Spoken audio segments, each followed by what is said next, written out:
Good morning to Madam and my fellow friends.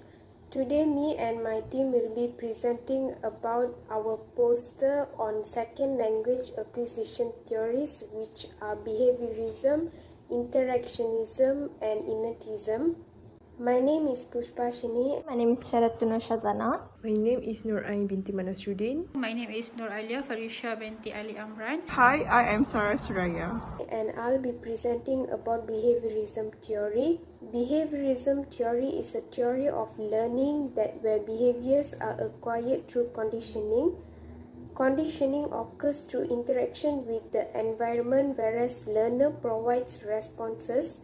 The contribution of behaviorism to second language acquisition is reinforcement, as it helps in acquiring second language. There are two types of reinforcement, which are reward and punishment. Reward is a positive reinforcement and it helps in motivate and increase one's behavior. For example, in classroom settings, when students get to answer correctly, they will get a praise from the teacher. And the teacher actions can affect students in a positive way because it will give them courage to keep on answering a question given, even though sometimes they could give the incorrect one. This is because they are aware that the teacher will not scold them if they give incorrect answer, and they know it is fine for them to make a mistake and learn from it.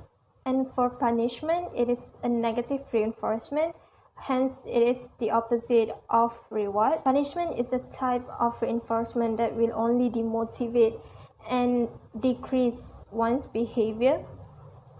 For example, when students give an incorrect answer, the teacher will scold them instead of saying or telling them that it is okay for them to make a mistake and learn from it.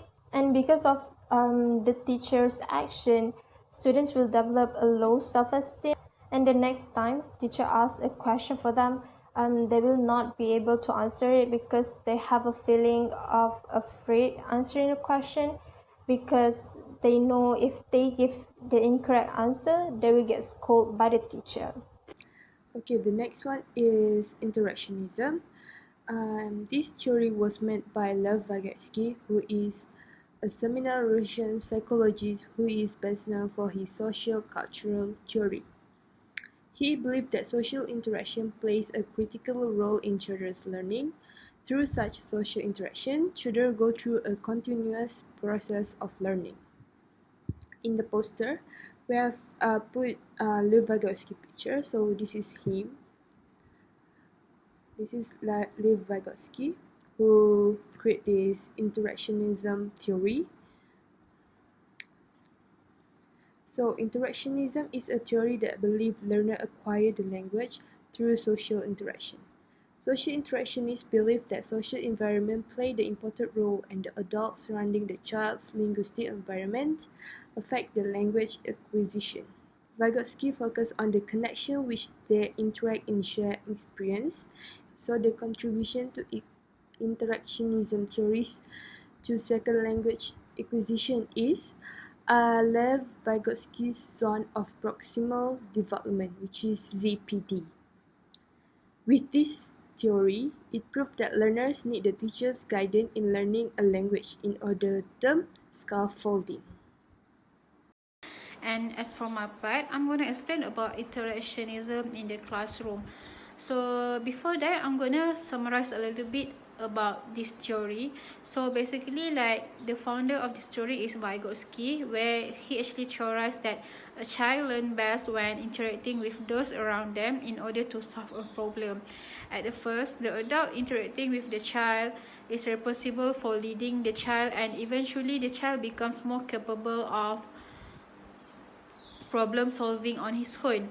This is true with the language, as the adult first talks at the child and eventually the child will learn to respond in turn. And the child will move from gurgling to baby talk to more complete and correct sentence. So how does the interactionist theory fit in with the ESL in a classroom? Like, when faced with learning English as a second language, the student is essentially an infant. They cannot communicate with the teacher except through non-verbal communication. Therefore, it's up to the teacher to act as an adult in the infant-adult relationship. He or she is responsible for leading all interaction at first, and as the student becomes more familiar with the English language and able to communicate well, the control of the interaction can be relinquished a bit, and the student can take more control of their own language learning. Also, let's say if the students are encouraged to experiment with the language and learn that is okay to make mistake, they will slowly be able to discover for themselves on how to combine words and phrase to form a full sentence and dialogues. So in a simple word, we can say that when students struggle to build a sentence, the teacher can show them a sample sentence and explain the sentence structure so the students can understand better.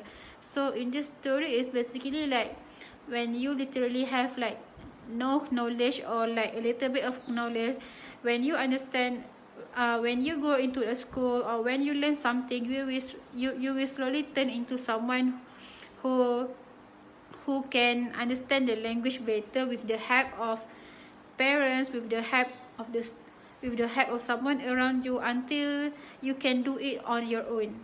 So that's it. I will be presenting about the theory innatism. Innatism believes that people were born with an inborn device that helps them to acquire the language easily. This theory also states that we learn not through imitation or repetition, but rather generating the underlying competence in our mind. Innatism theory contribution to second language acquisition is Noam Chomsky's theory of language acquisition device, which is the LAD. He stated that when a child is first born, their mind is occupied by basic linguistic input, meaning they will only focus on what they know. For example, when the children first learn by adding an S into a word, we can make it into plural noun. But we all know that is not true because some words are irregular. When they grow up and go to school, they will learn about the grammatical rules, which then will improve their language acquisition. After they understand about the grammatical rules, they will replace their existing knowledge and develop the newly received information. Relevance of innatism theory to the classroom setting is the teaching and learning process. When learning, we will constantly develop our existing knowledge. For example, when the teacher corrects the student's grammatical error, students will take note of this mistake. Now that they know about their mistakes, students will understand the structure better and enhance their language acquisition. That's all for innatism theory.